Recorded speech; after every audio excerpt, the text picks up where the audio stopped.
मैं सदर जमहूरिया के खुतबे की मुखालिफत में खड़ा हुआ हूं। मैं बरसर इक़्तिदार जमात से जानना चाहूंगा, क्या ये सच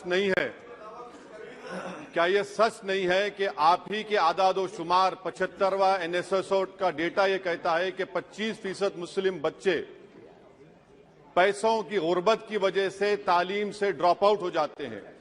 क्या ये सच नहीं है कि 7 साल से ऊपर जो बच्चों का खवानगी का तनासुब है तमाम मज़ाहिब में सबसे कम मुसलमानों का है? क्या यह सच नहीं है कि ग्रॉस अटेंडेंस रेशियो तमाम मज़ाहिब का सबसे कम मुसलमानों का है? क्या यह सच नहीं है कि सबसे कम एनरोलमेंट जो होता है वो मुसलमानों का है?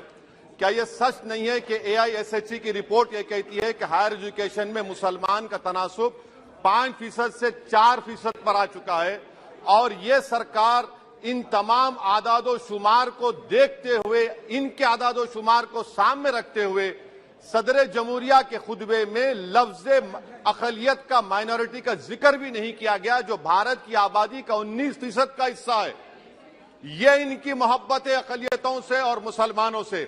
सर, क्या यह बात सच नहीं है कि आपने माइनॉरिटी के बजट को 40% कम कर दिया, स्कॉलरशिप के पैसों में 560 करोड़ रुपए कम कर दिए? ये आपकी मोहब्बत है जो नफरत की निशानी बनती है। नरेंद्र मोदी की सरकार ये नहीं चाहती कि अक़लियत और मुसलमानों के बच्चे तालीम याफ्ता होकर इस देश को मजबूत करें। वो उनको हमेशा गुर्बत और नाइंसाफी का शिकार बनाकर रखना चाहती है। सर, दूसरी बात इसमें यह है कि आज अक़लियतों को मुसलमानों के ताल्लुक से कोई महीना ऐसा नहीं जाता जहां पर उनको जान से मारने की धमकी नहीं दी जाती। बरसर इक़्तिदार जमात की एक MP साहिबा ने कहा कि चाकुओं को सिर्फ तरकारी के लिए इस्तेमाल मत करो, गर्दनें काटने के लिए इस्तेमाल करो। बरसर इक़्तिदार जमात के एक MP ने दिल्ली में कहा कि मुसलमानों का समाजी बायकॉट करो। बरसर इक़्तिदार जमात ने गुलबर्गा के रेलवे स्टेशन को हरा रंग किया गया था, उसको ये कहकर तब्दील कर दिया कि मुसलमानों का रंग है। सर, मैं पूछना चाहता हूं, क्या नरेंद्र मोदी की सरकार तिरंगे के हरे रंग को निकाल देंगी? क्या हरा रंग मुसलमानों का है? क्या नरेंद्र मोदी की सरकार खरबूजे पर पाबंदी आयद कर देगी और देश की जनता से कहेगी कि नागपुर में आपके हेड ऑफिस में उगा हुआ सिर्फ संतरा खाया जाएगा? सर, नारी शक्ति की आप बात करते हैं तो बिल्किस बानो अगर मुसलमान नहीं होती तो बिल्किस बानो को इंसाफ मिल जाता। 20 साल से बिल्किस बानो लड़ रही है मगर उसका नाम बिल्किस बानो है। आप इंसाफ नहीं करना चाहते बिल्किस बानो से।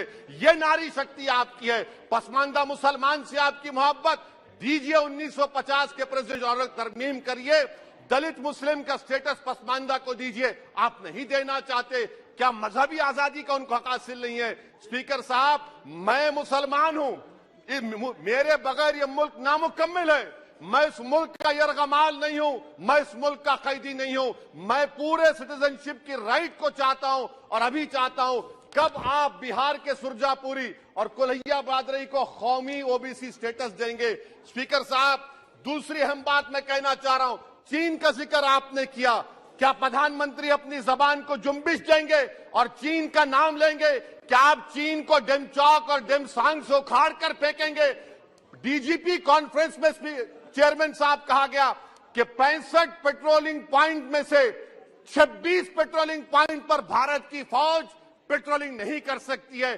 चीन से आप डरते हैं। अरे, डिसएंगेजमेंट हुआ तो डीएस्केलेशन कब होगा? डी इंडक्शन कब होगा?